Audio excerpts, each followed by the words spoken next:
नमस्कार दोस्तों, कैसे हैं आप सब। आशा है, उम्मीद करते हैं कि आप सब लोग खुश होंगे और एक अच्छी ज़िंदगी जी रहे होंगे।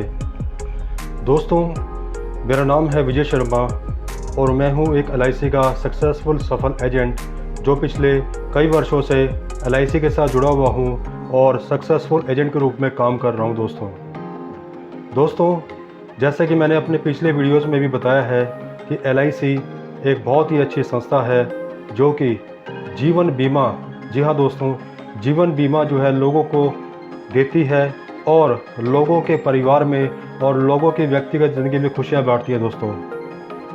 दोस्तों, आज फिर मैं एक वीडियो लेकर के आया हूँ जिसमें आज हम चर्चा करेंगे, डिस्कस करेंगे LIC के एक और बेहतरीन प्लान के बारे में जिसका नाम है LIC single premium endowment plan table number 917। जी हाँ दोस्तों, जैसा कि नाम से ही जाहिर है दोस्तों, LIC की single premium endowment policy table number 917, यदि पॉलिसी धारक पॉलिसी कार्यकाल के अंत तक जीवित रहता है तो पॉलिसी की परिपक्वता के दौरान उसको एक मुश्त राशि प्रदान कर दी जाती है।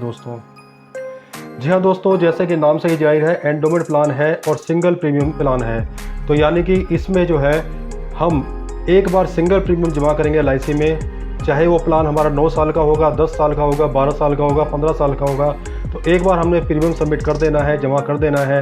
उसके बाद पॉलिसी हमारी चलती रहेगी, रिस्क कवर हमारा चलता रहेगा और पॉलिसी के टर्म के बाद जो पॉलिसी की मैच्योरिटी होगी उसमें हमको बोनस और इंटरेस्ट के साथ हमारा जो पैसा हमने जमा किया था वो पैसा हमको वापस दे दिया जाएगा। तो दोस्तों, आगे चर्चा करते हैं इस प्लान के बारे में और कि LIC single premium endowment plan है क्या।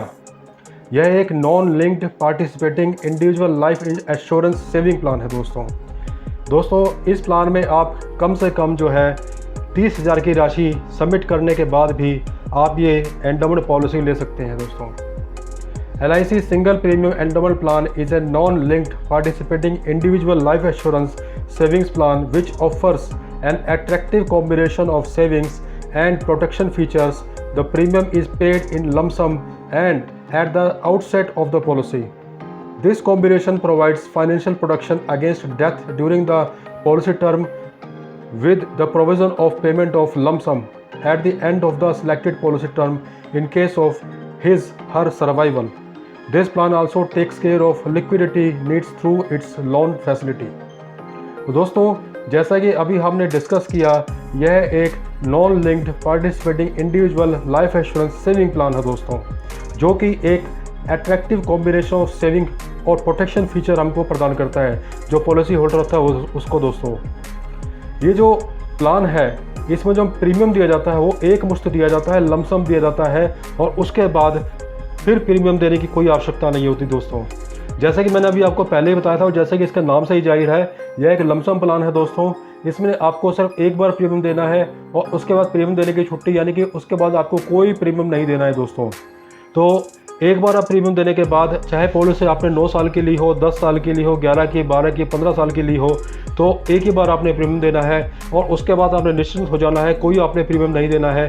इसे आप यूँ भी कह सकते हैं कि जैसे आपने कोई एक FD करा दी हो, यानी कि जैसे हम लोग बैंक में एक फिक्स डिपॉजिट करवा देते हैं और एक निश्चित जो इंटरेस्ट होता है, जो ब्याज होता है या जो कंपाउंड इंटरेस्ट होता है, जो एक डिसाइडेड होता है, प्री डिसाइडेड होता है, या यूँ कह सकते हैं कि LIC में गारंटेड एडिशन होता है, वो हमको मैच्योरिटी के टाइम पर दे दिया जाता है। दोस्तों, इसके डेथ बेनिफिट के बारे में बात करें कि on the death during the policy term before the date of commencement of risk, return of single premium excluding taxes, extra premium and rider premium if any without interest. तो दोस्तों, आगे चलते हैं और चर्चा करते हैं इस प्लान के बारे में। तो जैसा कि यहाँ नाम से ही जाहिर है, सिंगल प्रीमियम एंडोमेंट प्लान है, टेबल नंबर है 917। इसमें जो दोस्तों जो मिनिमम एज ऑफ एंट्री है, यानी जो कम से कम जो एंट्री एज है, यानी कि कम से कम कितनी उम्र वाले को ये प्लान दिया जा सकता है दोस्तों। तो दोस्तों, इसमें कम से कम जो मिनिमम एज एंट्री है वो है 90 दिन, यानी 90 दिन का कोई भी जो बच्चा है वो इस प्लान को ले सकता है। कहने का अर्थ ये है कि 90 दिन का बच्चा जो है उसके नाम से पॉलिसी ली जा सकती है और जो उसका प्रीमियम पे करेंगे वो उसके माता पिता कर सकते हैं या फिर कोई गार्जियन कर सकता है।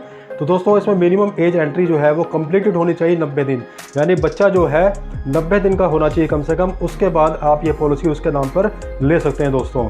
और आगे बात करते हैं दोस्तों मैक्सिमम एंट्री एज की, यानी जो मैक्सिमम एंट्री एज है दोस्तों वो नियरेस्ट 65 ईयर्स होनी चाहिए बर्थडे, यानी कि ज़्यादा से ज़्यादा जो उम्र होगी इस पॉलिसी को लेने के लिए वो ज़्यादा से ज़्यादा 65 साल हो सकती है, उससे ऊपर नहीं हो सकती। यानी कहने का अर्थ ये है दोस्तों कि अगर 65 साल की उम्र में अगर एक दिन का भी इजाफा यानी कि एक दिन भी एक्स्ट्रा हो जाता है तो फिर यह पॉलिसी उस व्यक्ति को नहीं दी जा सकती।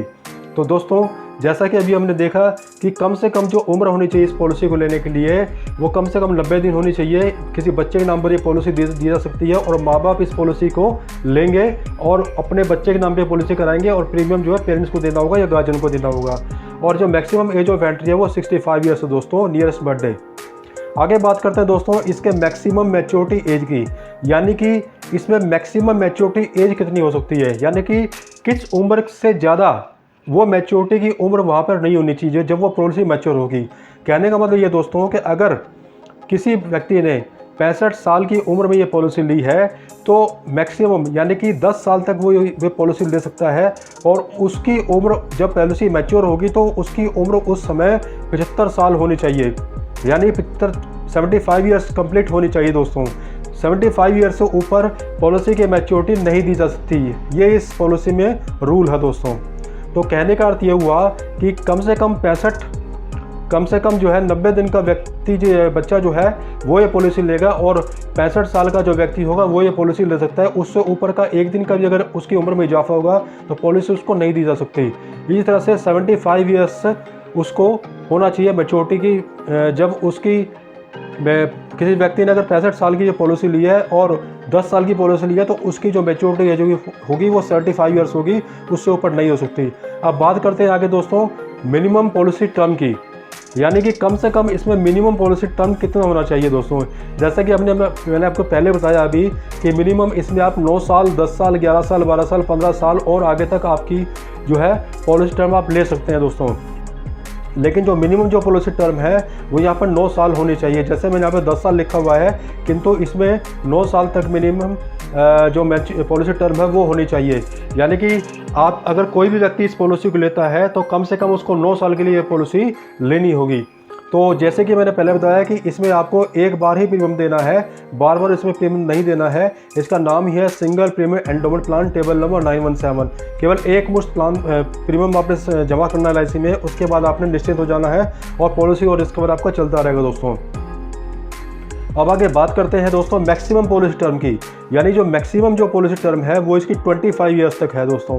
कहने का अर्थ ये है कि मिनिमम तो होगी इसकी 9 साल 9 ईयर्स और मैक्सिमम इसकी पॉलिसी टर्म है 25 साल, यानी कि ज़्यादा से ज़्यादा आप इस पॉलिसी को 25 साल तक ले सकते हैं, यानी 25 साल से ऊपर ये पॉलिसी टर्म नहीं अप्लाई होगा। कहने का अर्थ ये है कोई भी व्यक्ति अगर इस पॉलिसी को लेना चाहता है और वो ये कहता है कि मुझे मैक्सिमम टाइम तक मैं इसका पेमेंट करना चाहता हूँ, मैक्सिमम टाइम तक मैं इसका वेट करना चाहता हूँ इसकी मैच्योरिटी का, तो ज़्यादा से ज़्यादा वो 25 साल तक ही वेट कर सकता है। यानी कि 25 साल के बाद पॉलिसी ऑटोमेटिकली मैच्योर हो जाएगी और जितना प्रीमियम उसने एक बार जो सबमिट किया था 25 साल पहले वो पूरा का पूरा पैसा उसका ब्याज सहित गारंटेड एडिशन सहित पूरा का पूरा पैसा उसको मैच्योरिटी के टाइम पर दे दिया जाएगा।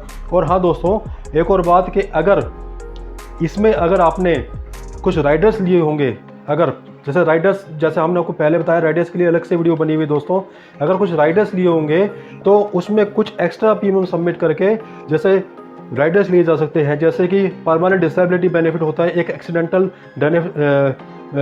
एक्सीडेंटल जो बेनिफिट होता है तो वो राइडर यहाँ पे लिए जा सकते हैं दोस्तों।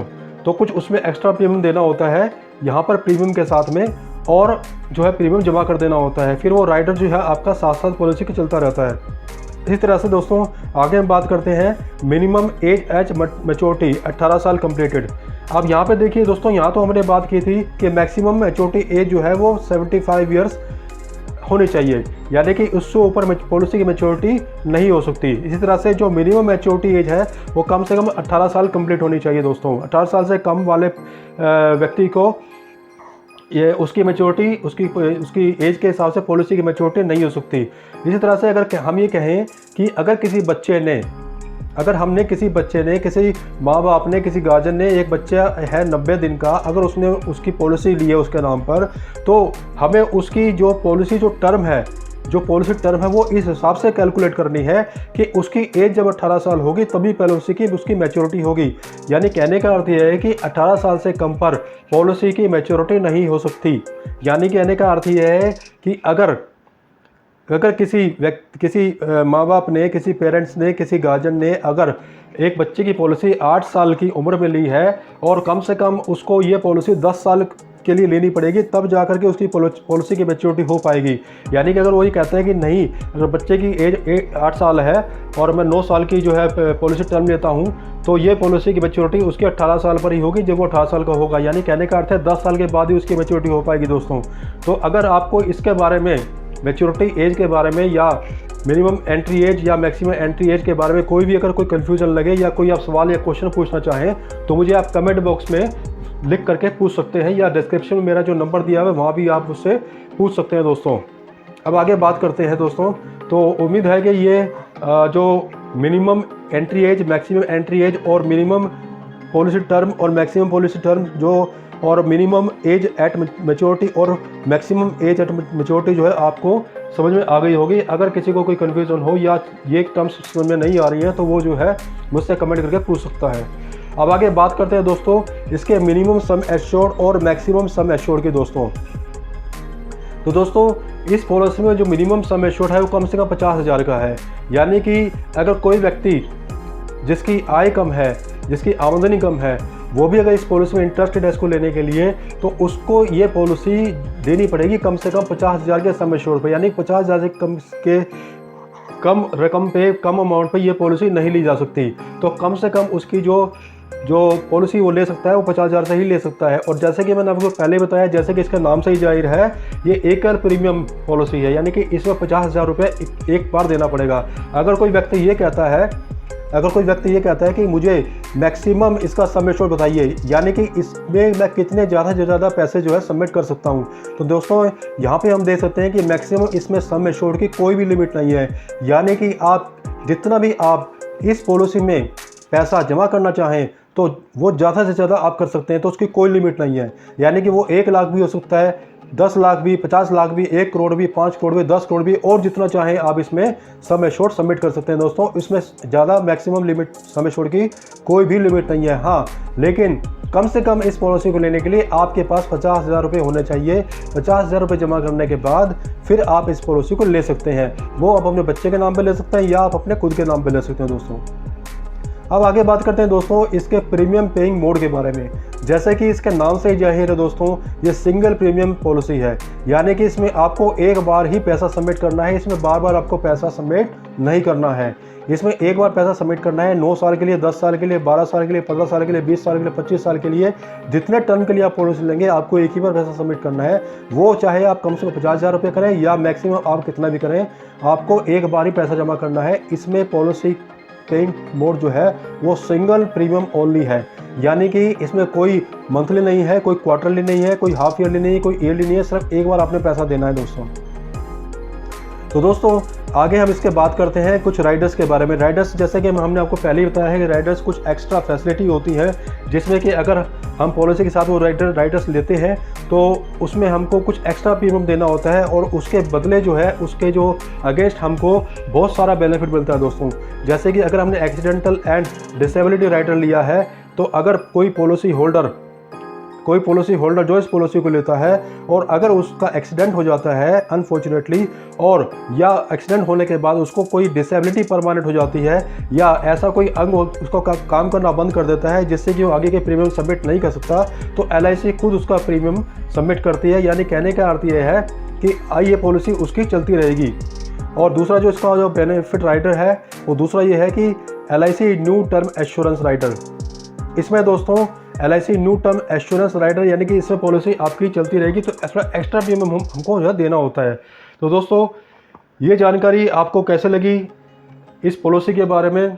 तो दोस्तों ये वीडियो आपको कैसा लगा कमेंट करके ज़रूर बताइएगा, और इस पॉलिसी के बारे में अगर कोई आपको डाउट है, कोई प्रश्न है, कोई सवाल है, कोई दुविधा है मन में, तो वो भी आप उससे कमेंट करके पूछ सकते हैं। दोस्तों ये एक तरह से LIC का एक FD प्लान है, यानी कि एक फिक्स्ड डिपॉजिट प्लान है, जिसमें आपको एक फिक्स्ड रेट ऑफ इंटरेस्ट, एक फिक्स बोनस आपको दे दिया जाता है at the time of maturity. और हाँ दोस्तों, बीच बीच में आप अपने पॉलिसी का बोनस भी बीच बीच में चेक कर सकते हैं। जैसे कि अगर आपने पॉलिसी ली है तो LIC के जो कस्टमर पोर्टल है उस पर आप लॉगिन करके उसमें अपनी पॉलिसी की डिटेल्स चेक कर सकते हैं, और पॉलिसी की सारी डिटेल्स कब मैच्योर होगी, कब कब प्रीमियम देना होता है, कब कितना बोनस मिला, एवरीथिंग, नॉमिनी के डिटेल्स और आपका जो पूरा जो डिटेल होता है पॉलिसी का, वो पूरा का पूरा जो है कस्टमर पोर्टल पर होता है। उसके लिए मैंने एक सेपरेट वीडियो बनाई है, वो भी आप उसमें देख सकते हैं दोस्तों।